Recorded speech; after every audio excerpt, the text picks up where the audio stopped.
Alright, you guys, so the first packet we're going to run through is going to be the solving multi-step equations, which is going to be pages 155 through 158.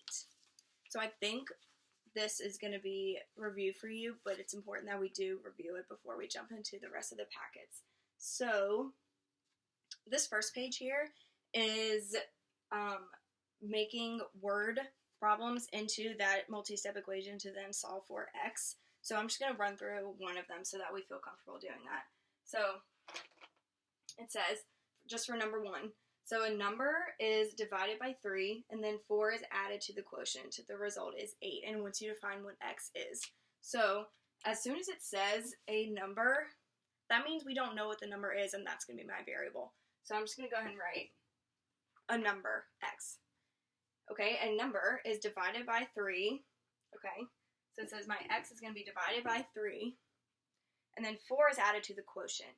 And we know that quotient is the answer to this division problem here. So I'm going to put these in parentheses just to be safe. And it says 4 is then added to the quotient. So plus 4.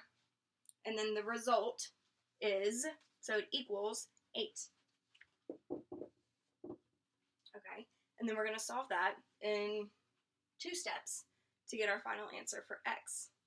Okay, so that's what you'll be doing on this first page here, and at the bottom we have some like real world problems. But for all these, you're going to come out with some kind of equation that you can solve for x for.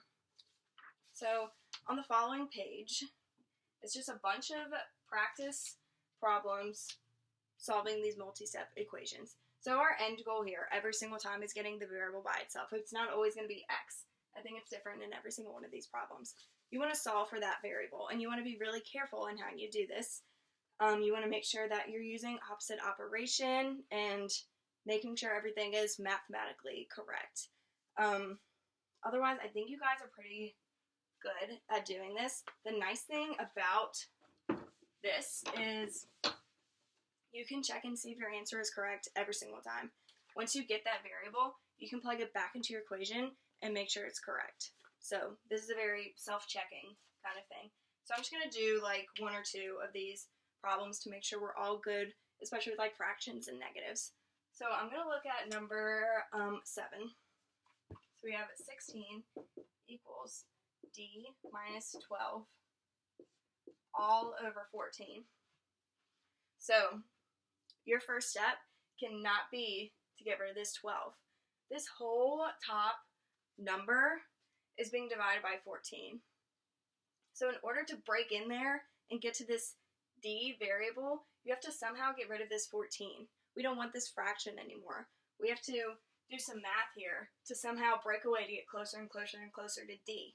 Okay, so if all of this is being divided by 14, in order to get rid of this 14, we use that opposite operation. So we're going to be multiplying by 14 because that's the opposite of division. Whatever you do on one side, you have to do to the other side. Okay, so we've made these cancel out. Now we have 16 times 14. Okay, we get 224 equals our d minus 12. Okay, now we've gotten a little bit closer to getting d by itself. So, opposite operation here, since this is d minus 12, in order to cancel this 12 out, I'm going to add 12 to it. Okay, whatever I do to one side, I have to go do to the other. So, I end up with d, and then 236. Okay, and then, once I get this, I'm going to plug that back in. You don't even have to write it down. You can do it in your calculator really quickly, and just make sure you end up with the right answer. So I'm going to plug in my 236 that I just got in for this d here. 236, I'm going to subtract 12, then I'm going to divide by 14, and I got 16 back out, so I know I'm right. So, none of these you should be getting wrong because you can make sure that it's correct every single time.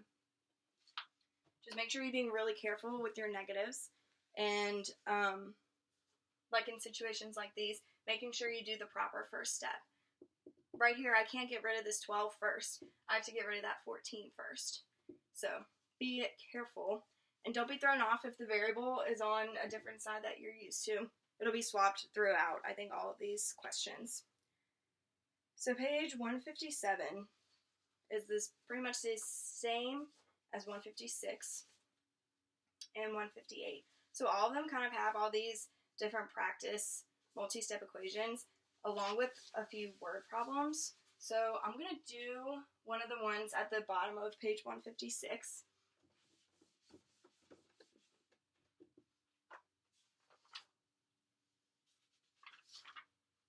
So the questions at the bottom of page 156 are similar to the questions at the bottom on page 158.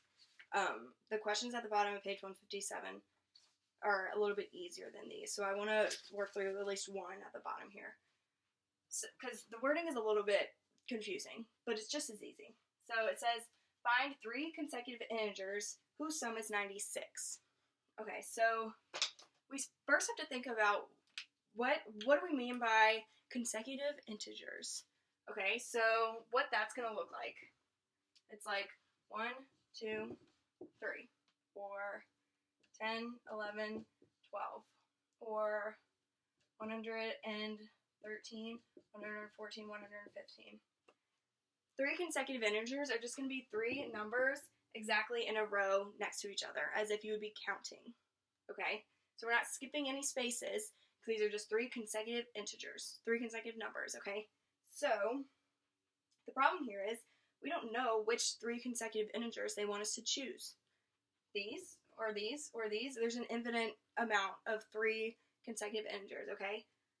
But we want the 3 that add up to get 96. If we try to, like, guess which ones those work for, that would take forever. So, we're going to use variables.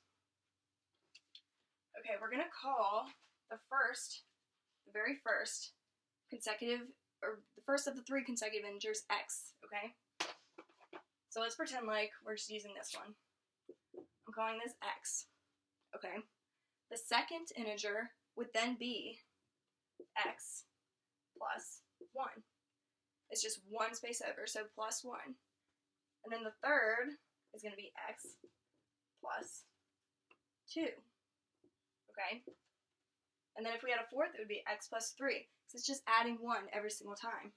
So these are 3 general consecutive integers, okay? So so it wants to do the sum, and the sum has to equal 96. So we're going to add x, the first consecutive integer, plus the second integer, plus the third integer, and set it equal to 96. We're going to combine our like terms and solve for x. And that x, what is that x giving us? Once we solve for x, this x is going to represent our very first integer, okay? And once we have the first integer, we can find the next 2 consecutive ones, because we know it's just like counting. You just count 2 more spaces over. Okay, so for questions like those, I would write out, like how I did here, exactly what it's talking about. So for the second one, it talks about odd integers. So I would write out a couple odd ones to see what the variables are going to look like. Okay. Then I think the rest is pretty straightforward. Again, this should be a review for you guys, but if you have any questions further, just let either me or Mr. Sati know, and I'll see y'all in the next video.